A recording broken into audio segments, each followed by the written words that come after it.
Did Jesus teach nonviolence? In the heart of the Sermon on the Mount, Jesus delivers teachings that challenge the status quo of justice and retaliation.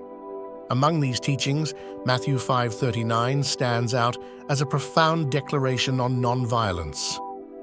"But I say unto you, that ye resist not evil, but whosoever shall smite thee on thy right cheek, turn to him the other also." Today, we embark on a journey to explore this radical teaching and its implications. Did Jesus indeed teach nonviolence?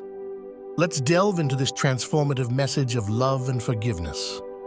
To truly understand Jesus' teachings, it is essential to delve into the cultural and historical backdrop of his time.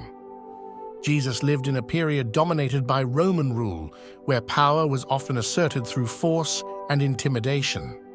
The Jewish people longed for a Messiah who would liberate them from oppression with might and strength. Against this backdrop, Jesus' message of nonviolence was a radical departure from the expectations of power and retribution.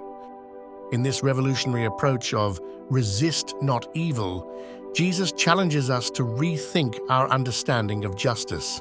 At first glance, it may seem as though Jesus is advocating passivity, yet his message carries a deeper significance.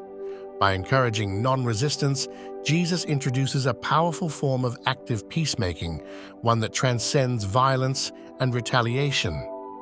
Turning the other cheek is a striking metaphor that profoundly captures the essence of nonviolence.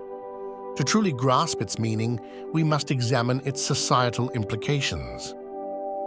In Middle Eastern culture, being struck on the right cheek was considered a grievous insult and signified a degradation of one's honor.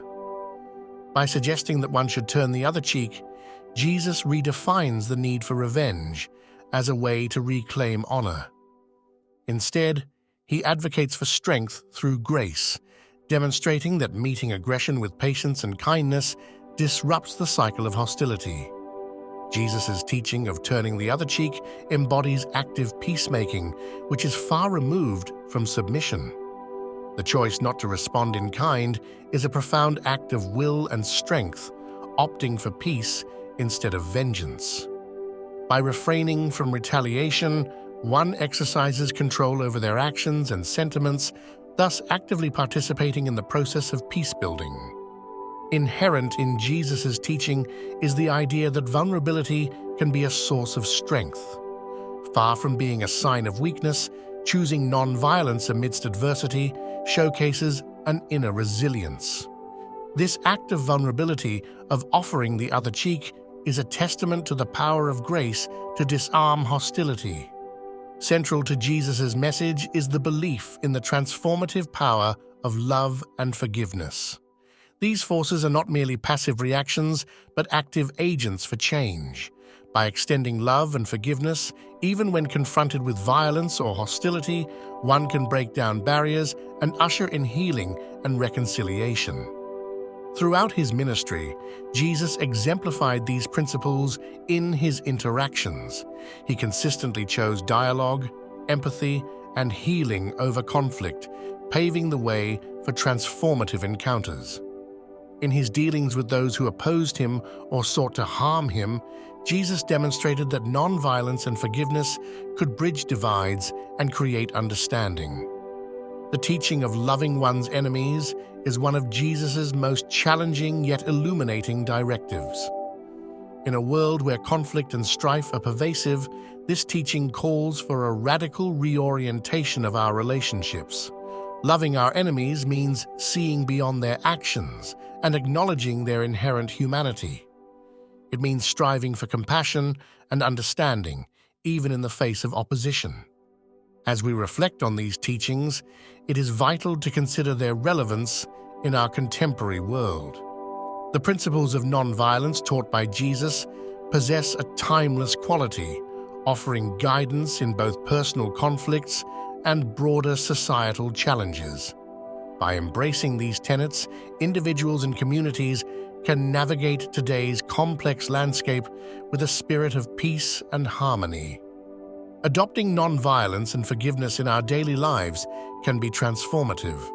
Whether in personal relationships or professional interactions, choosing patience over impulsivity and empathy over judgment allows us to operate from a place of strength and understanding.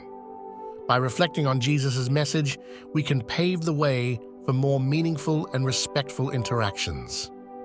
The implications of Jesus' teachings extend far beyond individual interactions, holding significant potential for impacting communities and the world at large.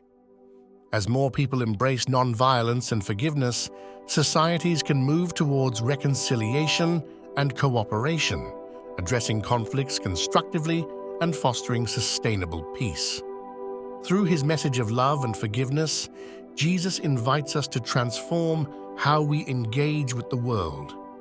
His teachings on nonviolence, beautifully encapsulated in the call to turn the other cheek, challenge us to embrace strength through grace and to believe in the redemptive power of love. As we reflect on these timeless wisdoms, may we be inspired to act as peacemakers in our lives and communities, weaving a tapestry of harmony and hope for generations to come.